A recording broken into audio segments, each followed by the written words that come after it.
যোৱা 25 অক্টোবৰ তাৰিখে Amri Chinthong piece and development rally হোৱাৰ দিনাখন আমৰিত বহুত এটা স্কিম ইনগ্ৰেশ্যন কৰা হৈছিল। তাৰে ভিতৰত এটা আছিল আমচাই বিনুং গাঁৱৰ পেভাৰ্ছ ব্লক ৰাস্তাটো, আৰু সেই পেভাৰ্ছ ব্লক ৰাস্তাটো আমচাই বিনুং গাঁৱৰ ৰাইজে য়াংলি উৎসৱৰ আগে আগে হ'ব লাগে বুলি আমাৰ মাননীয় CM তুলিৰাম ৰংহাং ডাঙৰীয়াৰ পৰা তেওঁলোকে আবেদন জনাইছিলে। সেই মৰ্মে আমাৰ CM তুলিৰাম ৰংহাং ডাঙৰীয়াও মানে য়াংলি উৎসৱৰ আগে আগে যাতে কামটো খতম হয় সেইটো হিচাপে তেখেতে এই স্কিমটো দিছে। আৰু আজি এই 25 তাৰিখে সেই তেখেতে দিয়া ৰাস্তাটো উদ্বোধন কৰিবলৈ আহিলে। ইয়াত আমাৰ CM শ্ৰী তুলিৰাম ৰংহাঙৰ লগতে বহুকেইজন গণ্যমান্য ব্যক্তি, সন্মানীয় ব্যক্তি, MLA সকল, EM সকল, MSC সকল, টিম কাৰ্বি আংলঙৰ সকলো ইয়াত উপস্থিত আছিল। আৰু উদ্বোধন কৰাৰ লগে লগে ৰাস্তাটো অপেনিং কৰাৰ লগে লগে আহি চামাদি ওচৰত যেতিয়া পাইছে তেওঁলোকে এই চামাদি মানে ফটো উঠাৰ কাৰণে তাত সকলোৱে গাড়ীৰ পৰা নামি চামাদি উঠিলে। তাতে এটা কথা হ'ল যে মানে ৰাস্তাটো বহুত ঠেক, ময়ো পিছে পিছে আহি আছোঁ। সেই সময়লৈকে তেখেতসকলে অলৰেডি জোতা চেণ্ডেল পিন্ধি পেলাই চামাদিৰ ওপৰত গৈ পাইছে। আৰু তাকে লৈ পেলাই আজি ছ'চিয়েল মিডিয়াবিলাকত বহুতখিনি বিতৰ্ক হৈছে। আমাৰ মাননীয় CM তুলিৰাম ৰংহাং নাম লৈ পেলাই সমালোচনাবিলাক কৰি আছে।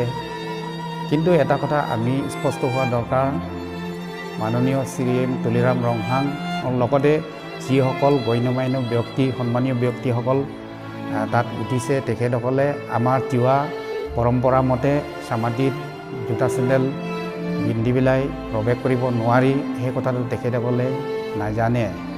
আৰু তাত কোনো চাইনবোৰ্ডৰ ব্যৱস্থাও ইয়াত নাছিল। কিন্তু মই যেতিয়ালৈকে ঠাইত উপস্থিত হোৱাৰ লগে লগে আমাৰ সন্মানীয় ব্যক্তিসকল ওপৰত অলৰেডি গৈ পাইছে। আৰু মই এজন তিৱা হিচাপে যদিও জোতা চেণ্ডেল পিন্ধি পেলাই সোমাব নোৱাৰে জানিলেও তেখেতসকলৰ প্ৰট'কলৰ কথা সন্মান জনাই, আৰু তেখেত যিহেতু আমাৰ গাঁৱত আহিছে, মোৰ ঘৰত আহিছে, তেওঁলোকে আলহী হয়, আলহী হিচাপে মোৰ হস্পিটেলিটিৰ কথা আছে, তেখেতসকলক মানে সেইটো মানা কৰাটো উচিত নহ'ব।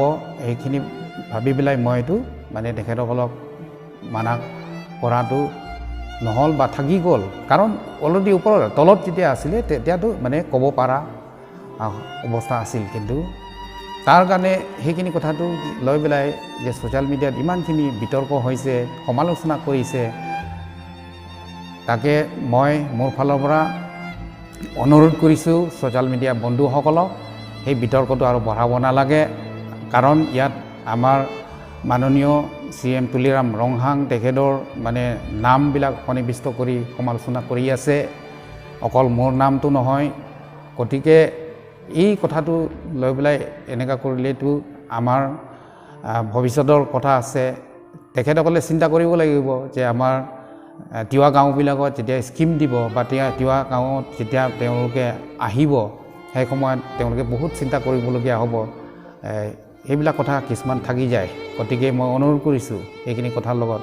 আৰু যিটো হৈছে হয়, মই এজন লোকেল MSC, এজন তিৱা সমাজৰ মই ব্যক্তি, মই নাজানা নহয় জানো, হ'লেও তেওঁলোকক সন্মান জনাই মই এইখিনি ওপৰত উঠি যোৱাৰ পিছতো ক'ব পৰা মোৰ হোৱা নাই। গতিকে যি ভুল হৈছে যদি মই সেইটো ৰাইজৰ ওচৰত মই ক্ষমা বিচাৰিছোঁ। আৰু সেই একেদিনাখনে মই আমাৰ এই গাঁৱৰ বিচাইসকল, লৰ, দলৈ, হাতাৰী যিসকল আছে তেওঁলোকৰ লগত মই কথাও পাতিছোঁ। তেখেতসকলেও কথাখিনি বুজি পাইছে যে আমাৰ সমাজত সেইটো ব্যৱস্থাও আছে, যি পবিত্ৰ অনুষ্ঠানবিলাকত যদিও মানে এনেকুৱা ধৰণৰ মানে কাৰ্য হয় তাতো মানে আমাৰ হেৰি পবিত্ৰ কৰাৰ এটা নিয়ম আছে সেই নিয়মটো কৰিলেই আমাৰ হৈ যায় এনেকুৱা ধৰণৰ ঘটনা আগতো হৈছে আৰু এনেকুৱা কৰিয়ে আমি পবিত্ৰ কৰা হৈছে বুলি তেওঁলোকেও সেইটো কথা কৈছে সেইকাৰণে ছ'চিয়েল মিডিয়ালৈকে যোৱাটো তেওঁলোকেও মানে বিচৰা নাই বা বেয়া পাইছে গতিকে যাতে সেইটো নহয় মোৰ ছ'চিয়েল মিডিয়া বন্ধুসকলক মই বিনম্ৰভাৱে অনুৰোধ কৰিছোঁ সেইখিনি কথাটো বহলাই নাথাকি আজিৰ পৰা সেইখিনি ইমানতে সমাপ্ত কৰিব লাগিব বুলি মই অনুৰোধ জনাইছোঁ সকলো বন্ধুসকললৈকে